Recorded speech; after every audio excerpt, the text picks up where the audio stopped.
first of all, I would say I am not a rebuilder. I am just a normal person that is connected to engine rebuilding for many years. I don't know how to do the job myself with my hands, but I believe that I have a feeling that I would like to transmit to others and make awareness of what is happening in the future. So the world is changing, and I will not take a lot of time about this, but you know, everything is being different. So we are going to talk a little bit about artificial intelligence in the car repair business. Well, I don't know if you are aware that algorithms are moving the world, and we are substituting carbon-based algorithms, which are our brain, by silicon-based algorithms. This is something that is happening all the time. I will tell you some story that I read the other day, and it's very interesting. Everybody remembers the IBM Deep Blue, the computer that defeated Garry Kasparov. Well, this computer lost, but not for a human being, lost for another computer, which is called forgot now. But this new computer has a difference about IBM Deep Blue, and the difference is that he teaches himself. The computer can instruct himself through try and error, and learn the rules of the game without any human being instructing the machine. So what happens is that he managed to have some chess battles against Deep Blue, and the result was 70% draw and 30% the new computer defeated the Deep Blue. So that means Deep Blue didn't win any of those. Now, do you know, this is the thing that I wanted to say. Do you know how long did it take for the computer to learn how to defeat another computer? Anybody knows? 4 hours from zero, from scratch. In 4 hours, the computer made so many billions of combinations that was able to discover rules of his own. It is so much that when two humans play chess and one makes something that is extremely unexpected and something that is so brilliant, the judges always look if he was not trained by a machine, or if he's not cheating by using a machine, like the poker gamers sometimes do. In any case, in the old times, having knowledge was having the power. And censoring knowledge for other people to be able to get this knowledge was a way to avoid other people to have power. But today, power is residing not only in knowledge, but there is so much unuseful knowledge around that the analysis of what is really important is what really puts you in the picture. And you know that every time that you make a selfie with your cell phone and you post it in Facebook, this is helping the system of algorithms to learn something new about you. Now, new consumer trends are changing. People are talking about today about shared mobility. Shared mobility means that less people will be buying cars. Most people, especially the younger generations, those that were born in the late years of the last century, they are preferring to use options like Car2Go, for example, which is a very popular application in Germany. And some applications, they can process in mere seconds some information that for a human life would take the whole life to. So that means this is making changes. And anybody heard about who is IBM Watson? Okay, this is a system developed by IBM which can perform tasks that a doctor or a lawyer would do with the same efficiency or even higher. One of these systems can read in one day the amount of information that a physical human being can read only in a whole year or more. So, as Gianandrea said when he was talking about the taxi, new things are changing old things. So artificial intelligence is already replacing many, many things in our life, like travel agents, like taxi and truck drivers. And new things, applications are coming to substitute that and changing the way we live. I don't know if you're familiar with this, but there is a company in Hong Kong that is called Deep Knowledge, and it is a venture capital, and they have a robo that they have put in the board to advise. And one of the interesting things is that one of the advices that this robo gave was admitting more robos in the company. So he voted for that. Now, I would like if it was good for you, gentlemen, because in Barcelona and Moscow, I hope that perhaps Dimitri has heard about that. This is not a human being, this is a robo.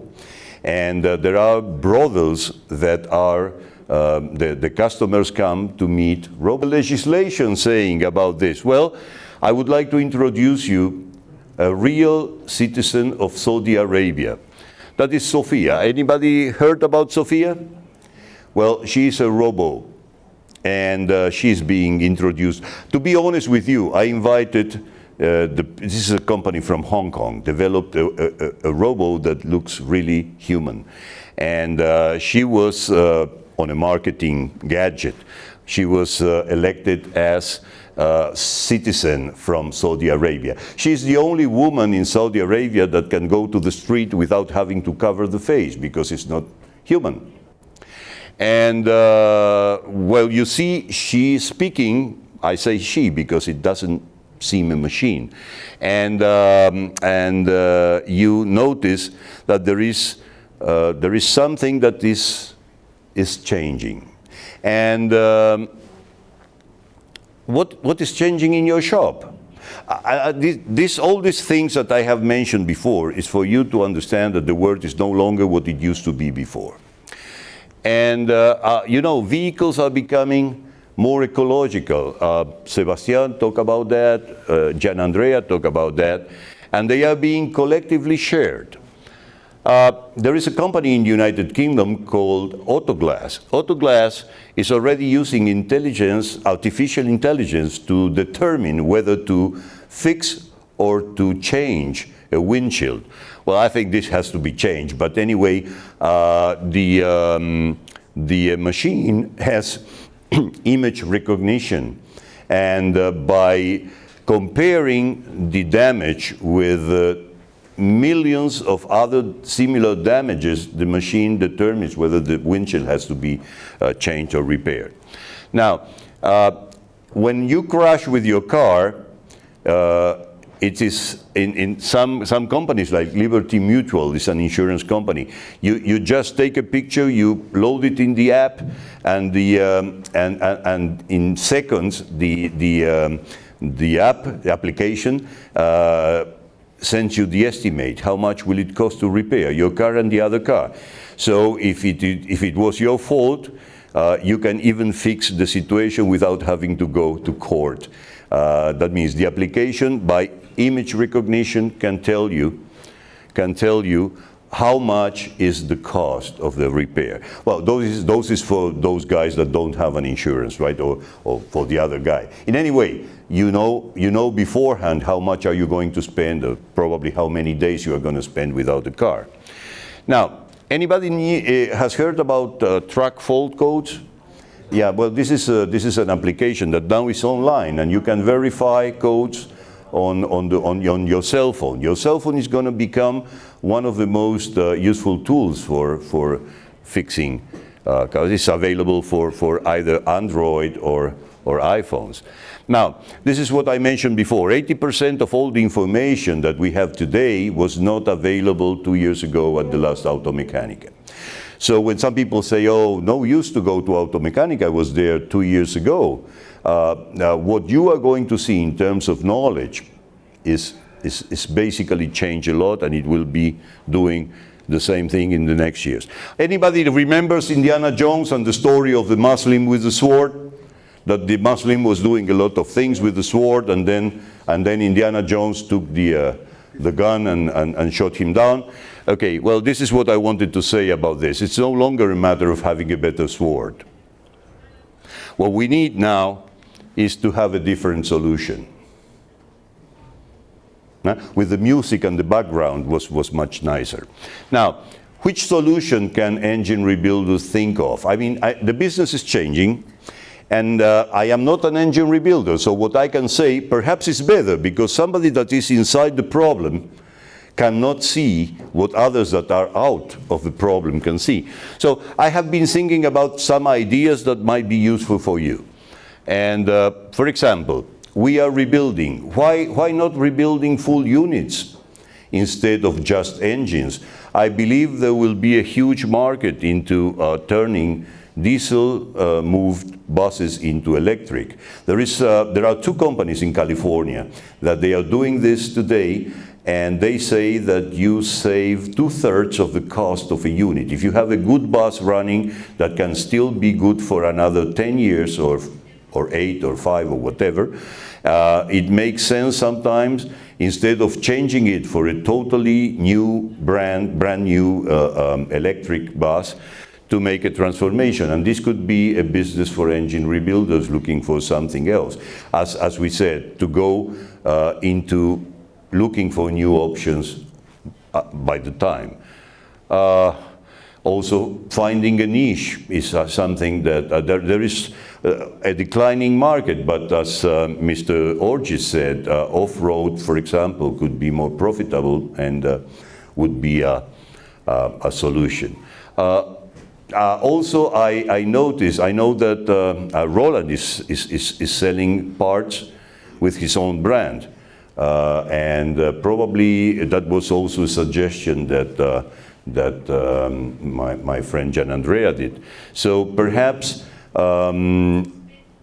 importing and getting into the parts business more than service. Remember that when you only do service, you are basically a worker that is owner of his job, of his shop.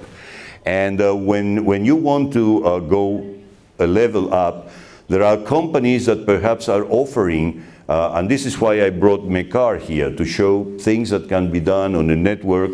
Also, I think Roland has ideas on how giving instruction and information to rebuilders.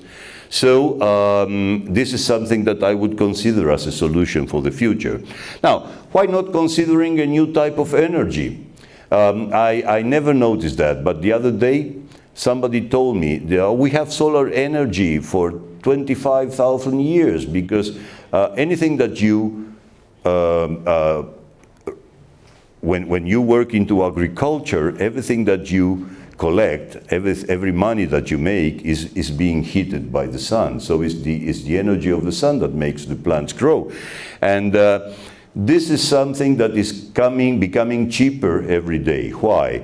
Because of the mass production, and also because some new materials are being researched to substitute silicon in the cells for perovskite, for example, which is 10 times cheaper. So whenever we are able to make something like this in our roof, like Elon Musk was saying, that your roof is your gas station for the future. Whenever somebody can make something in his home and defray the cost in 24 months, then it will be very much worthwhile. Finally, I would like to share something that I did the other day. I was in Siegburg. And that was on last Thursday. Siegburg is a city near Cologne. And I went to make a test drive of a car which is not only electric, but also is a solar car. with solar panels. Anybody heard about Sono or Sion Motors? Well, this is the car. You see, it's a size of probably a C4, which is not the real small car, and they have like 300 silicon plates all over the structure.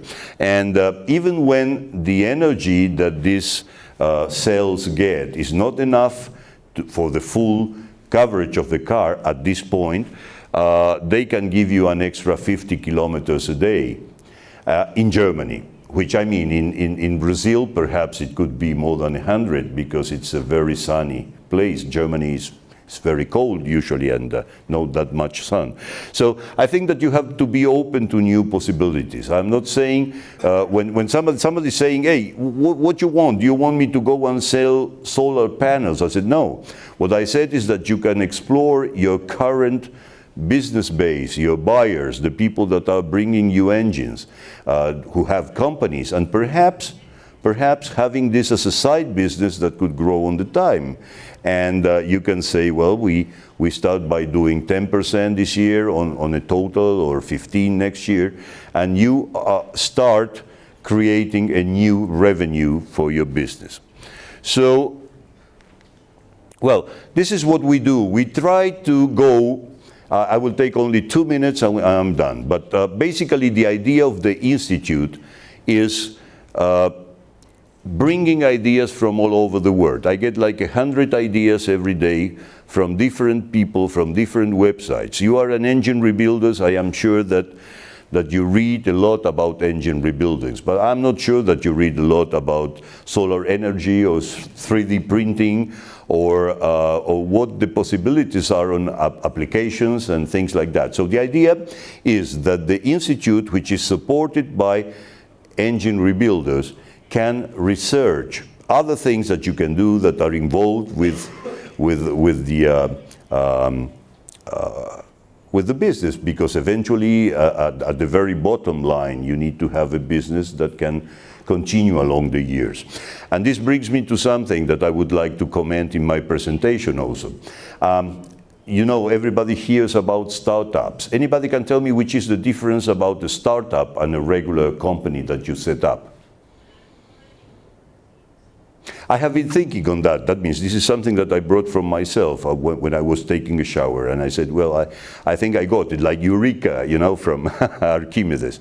And I said, what I think that when we were in our age, or when we were young, which in my case is a long time ago, we used to set up a business to be something that will be lasting along the time, something that you could pass on to other generations, something that in 200 years you can say proudly established 200 years ago, seit 1888. And you say, this is very good, we have 150 years.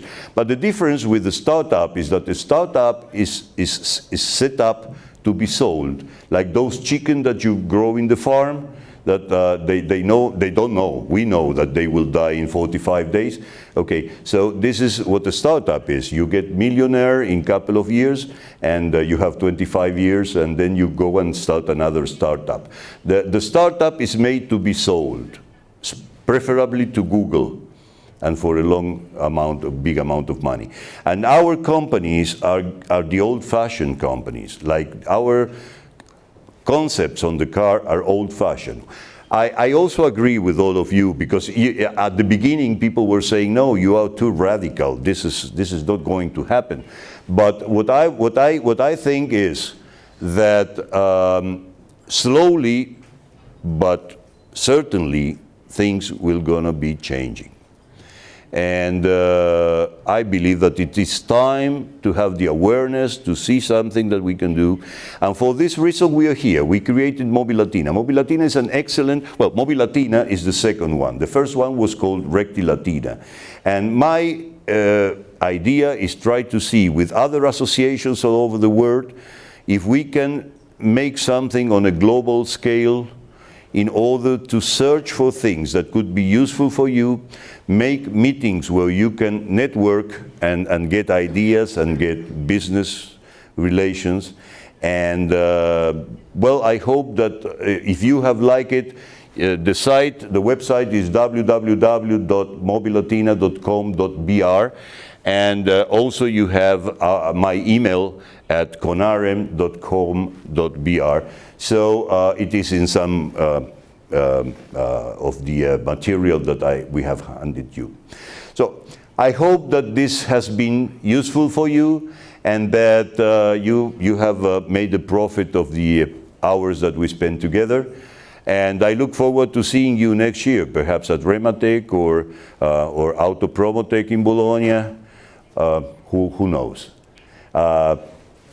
Thank you to all of you for having come, and I hope that we can see each other again soon. Share your comments with me. I will be happy to hear. Thank you.